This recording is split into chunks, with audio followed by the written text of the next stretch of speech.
दोपहर 1 बजे के बुलेटिन की शुरुआत बहुत बड़ी खबर के साथ हाथरस कांड से जुड़ी बड़ी खबर है। जांच शुरू होते ही वेबसाइट को कर दिया गया बंद। जस्टिस फॉर हाथरस नाम से थी वेबसाइट में भड़काऊ सामग्री मिली। यूपी सरकार ने यह बताया पीएफआई एसडीपीआई जैसे संगठन का हाथ होने का शक, मास्क लगाकर पुलिस अफसरों पर हमले की साजिश रची गई थी। वेबसाइट में भड़काऊ सामग्री मिली, हाथरस में दंगा फैलाने की साजिश थी। वेबसाइट के जरिए पीएफआई एसडीपीआई ने यह षड्यंत्र रचा। पूरी कॉन्स्पिरेसी थ्योरी सामने लाने वाला देश का इकलौता चैनल इंडिया न्यूज से चीखता चिल्लाता नहीं है, बल्कि तथ्यों के साथ खबर को आपके सामने पेश करता है। हाथरस कांड में साजिश हुई है। हाथरस कांड में ठीक शाहीन बाग जैसी साजिश रचने की फिराक में थे पीएफआई के लोग, एसडीपीआई के लोग। ठीक जैसे ही सीए विरोध के नाम पर जगह जगह प्रदर्शन हुए हैं, जगह जगह हिंसा फैली थी, वैसे ही हिंसा हाथरस के नाम पर भी फैलाने की कोशिश की जा रही थी। सांप्रदायिक दंगे फैलाने के आरोप में कई जगह पर छापेमारी की जा रही है। 11 एफआईआर दर्ज की गई है अलग अलग जिले में, और कहा यह जा रहा है कि लखनऊ से पूरी तरीके से जांच को कंट्रोल किया जा रहा है।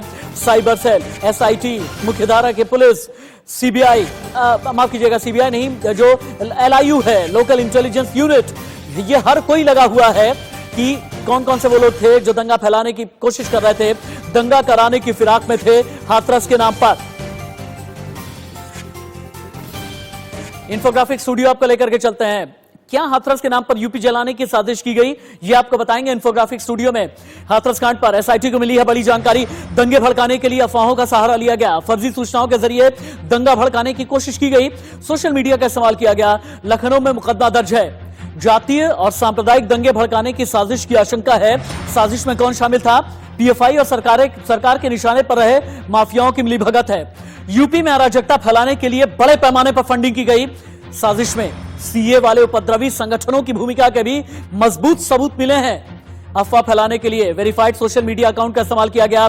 जांच एजेंसीज वेरीफाइड अकाउंट का ब्यौरा तैयार करने में जुटी हुई हैं। दंगे भड़काने के लिए आपत्तिजनक फोटोशॉप तस्वीरों का इस्तेमाल किया गया। यूपी साइबर सेल ने दर्ज किए हैं मामले। धरपकड़ के लिए टीमें गठित कर दी गई हैं यूपी के अलग अलग इलाकों में, पूर्वांचल से लेकर के पश्चिमांचल तक, अवध से लेकर के बुंदेलखंड और रुहेलखंड तक हर जगह छापेमारी की जा रही है। हाथरस में किन किन ने दंगा फैलाने की कोशिश की या साजिश की, और यही पता किया जा रहा है। लेकिन दंगे के निर्देश किस तरीके के दिए गए, ये देखें। इंस्ट्रक्शंस दिए गए एक वेबसाइट के जरिए, वेबसाइट जो अभी बंद कर दी गई है, यूपी सरकार की तरफ से ब्लॉक कर दी गई। इंस्ट्रक्शंस क्या दिए गए अब आप ये देखें। दंगे करने की जगह की पहचान करें, पहले देखें कि जरूरत पड़ने पर छिपेंगे कहां पर।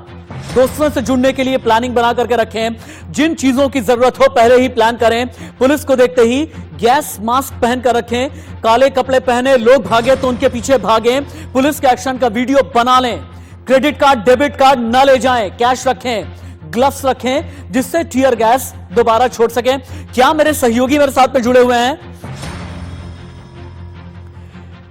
इंडिया न्यूज संवाददाता रवि, और रवि के साथ ही सब्यसाची दिल्ली से रिपोर्ट कर रहे हैं, और रवि लखनऊ से लाइव रिपोर्टिंग कर रहे हैं, खबर हम तक पहुंचा रहे हैं।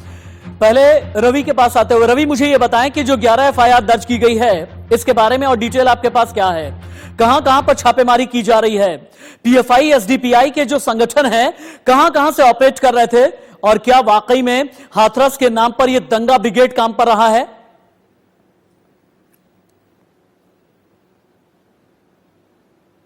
की जांच एसआईटी की टीम कर रही है और आज 5वां दिन है इस जांच का। अगर शुरुआत की बात करें तो शुरुआत में पहले दिन जब जांच हुई उसके बाद में एसपी समेत 5 पुलिस के जो लोग हैं उनको सस्पेंशन किया गया। उसके बाद जो जांच है वो लगातार आगे बढ़ रही। उसी बीच अब ये खबर आ रही है सूत्रों के हवाले से कि साफ तौर पर दंगा भड़काने की और जातीय हिंसा फैलाने की कोशिश थी। हालांकि मुख्यमंत्री ने भी इसकी पुष्टि की। कहीं ना कहीं विपक्ष जो है वो इस पूरे मामले को लेकर कहीं ना कहीं दंगा भड़काने की फिराक में था। हालांकि जरूर इसकी जो भनक है वो पहले लग गई। अगर इस मामले की बात करें तो ये फाइव एसडीपीआई उसके अलावा कीजिएगा माफिया। रवि मुझे क्लियर कीजिएगा, चूंकि आपने ये कहा कि विपक्ष की दंगा फैलाने की साजिश, मैं समझना ये चाहता हूं विपक्ष की या पीएफआई एसडीपीआई की, और क्या पीएफआई एसडीपीआई के कनेक्शन या कनेक्ट पॉलिटिकल पार्टी के साथ भी रहे हैं?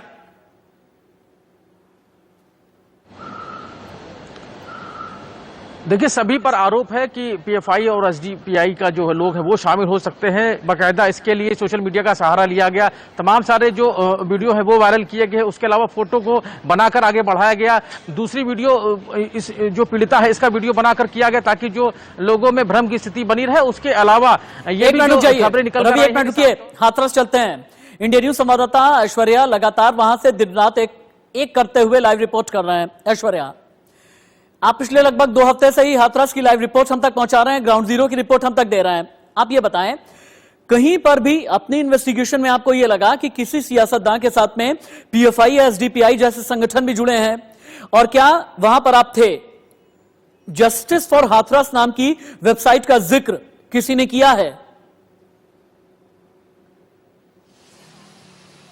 बिल्कुल बहन, तमाम पॉलिटिकल पार्टीज जो डेलीगेशंस लेकर लगातार हाथरस पीड़िता के परिवार से मिलने के लिए पहुंच रहे थे, उनसे जब भी मैंने बात करी, उनके जो भी कार्यकर्ताओं से मैंने बात करी, उनका साफ तौर पर कहना था कि वो पीड़िता के परिवार के लिए आए। लेकिन जो तमाम कार्यकर्ता जो गांव के बाहर और जो अलग से जो भीड़ नजर आ रही है हमें रोज, जहां पर बैरिकेडिंग लगाई गई है, वो कौन लोग हैं, वो क्या चाहते हैं, वो क्यों गांव में एंटर करना चाहते हैं और पुलिस प्रशासन इसीलिए और सख्त क्यों हो गया है। और मैं आपको बता दूं कि कल सिर्फ 5 डिस्ट्रिक्ट से पीएसीज आई थी, आज लगभग 8 से 9 डिस्ट्रिक्ट से और पीएसीज को हाथरस बुलाया गया है। इसके मतलब, इसके मायने इसका मतलब यह है कि आप कई अजनबियों को सैकड़ों की तादाद में आप देख रहे हैं। आप ये कहना चाहते हैं कि कई स्ट्रेंजर्स हैं जिनका किसी राजनीतिक दल से संबंध नहीं है, राजनीतिक दल के नेता या कार्यकर्ता नहीं है, हाथरस के इस गांव से भी संबंध नहीं है, और ये लोग आकर के बैठे हुए हैं, ऐसा कहना चाहते हैं आप?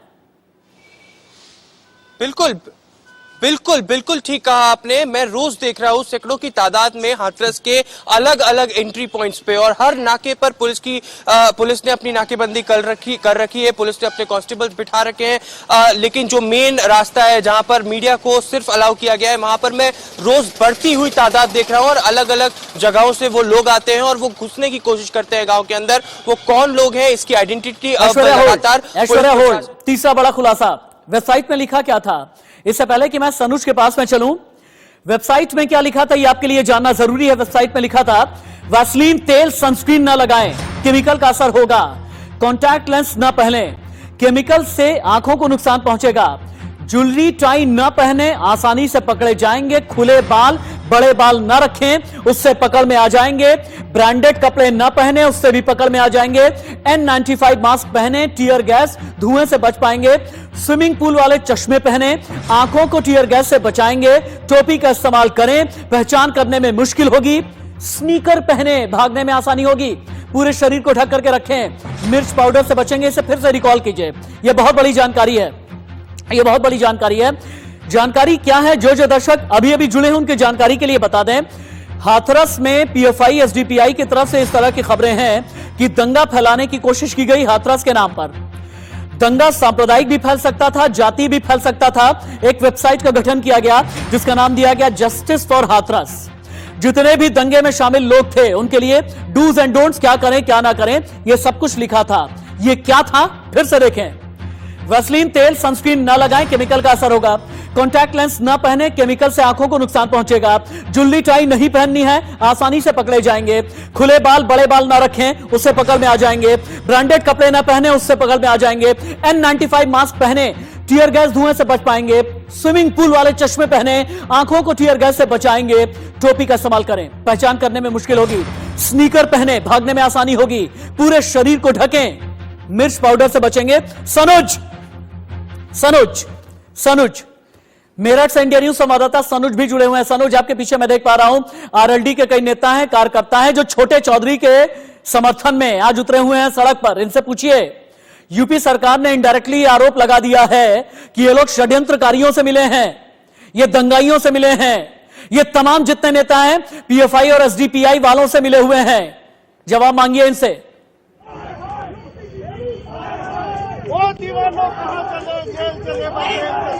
देखिए, आप देख रहे होंगे कि जैन चौधरी पर जो लाठीचार्ज हाथरस में किया गया है, उसके बाद देखिए लोकदल कार्यकर्ता किस तरीके से गुस्से में है। और यहाँ इस वक्त ये लोग कमिश्नरी चौराहे पर खड़े हुए हैं। पूरे कमिश्नरी चौराहे को यहाँ पर जाम कर दिया है और जमकर यहाँ पर जो नारेबाजी की जा रही है, आप तस्वीरों में देख सकते हैं।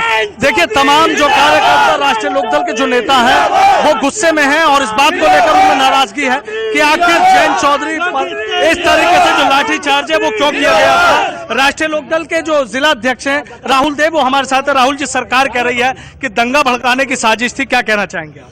सरकार ठीक कह रही है, ये योगी जी की साजिश है कि जातियों में बांटकर। आप देखिए, एक जगह तो हाथरस में अपनी दलित उनके साथ में, उसके साथ महिला के साथ हुआ। सनोज नेताजी से कहिए पुख्ता सबूत मिले हैं। वेबसाइट बनाई गई थी, सनोज नेताजी को ये बताइए, जस्टिस फॉर हाथरस के नाम से वेबसाइट बनाई गई थी।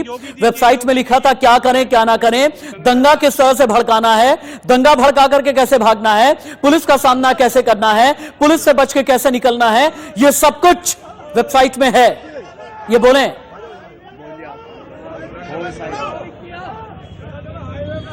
देखिए, मैं आपसे एक सवाल पूछना चाहूंगा कि वहां जो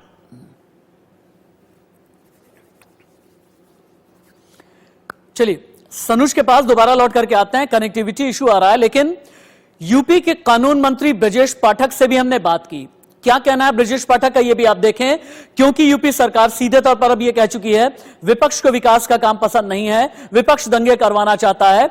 विपक्ष ने हाथरस की आड़ में सांप्रदायिक जातिगत दंगे करवाने की कोशिश की है। यूपी के मुख्यमंत्री योगी आदित्यनाथ ने यह बात कही है, लेकिन बहुत बड़ा सवाल है, एलआईयू एक्टिव नहीं थी क्या? उससे भी बड़ा सवाल यह है, 6 महीने पहले पीएफआई जैसे संगठन को लेकर के यूपी सरकार ने गृह मंत्रालय को चिट्ठी भी लिखी और कहा कि बैन लगाया जाए।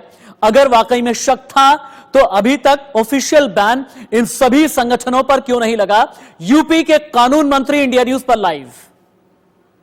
हाथरस के मामले में ये कहा जा रहा है कि कहीं ना कहीं इस्लामिक देशों के जरिए से इस पूरे मामले पर दंगा फैलाने के लिए फंडिंग हुई है और वेबसाइट के जरिए से इस पूरे मामले का प्रचार प्रसार किया गया और बाकायदा ये कहा गया कि इस मामले पर जानबूझ करके सरकार को बदनाम किया जाए। हमसे बातचीत करने के लिए समय कानून मंत्री ब्रजेश पाठक जी, इनसे हम बात करते हैं। सर, ये चीजें कुछ सूत्रों के जरिए से आ रही है कि कुछ वेबसाइट्स और इस्लामिक देशों से और ऐसे किसी संगठन की तरफ से इस तरह की चीजों को जानबूझ करके फैलाया गया। दरअसल जानकारी में आया है कि योजनाबद्ध ढंग से उत्तर प्रदेश को बदनाम करने की नीयत से दंगा फैलाने के लिए, अव्यवस्था फैलाने के लिए कुछ लोग सक्रिय थे। वेबसाइट से पूरा प्रकरण संज्ञान में आया है। पूरे प्रकरण की जांच गंभीरता से की जा रही। जो भी दोषी हैं उनके खिलाफ विधि सम्मत धाराओं में कार्रवाई की जाएगी। हम किसी को नहीं बख्शेंगे।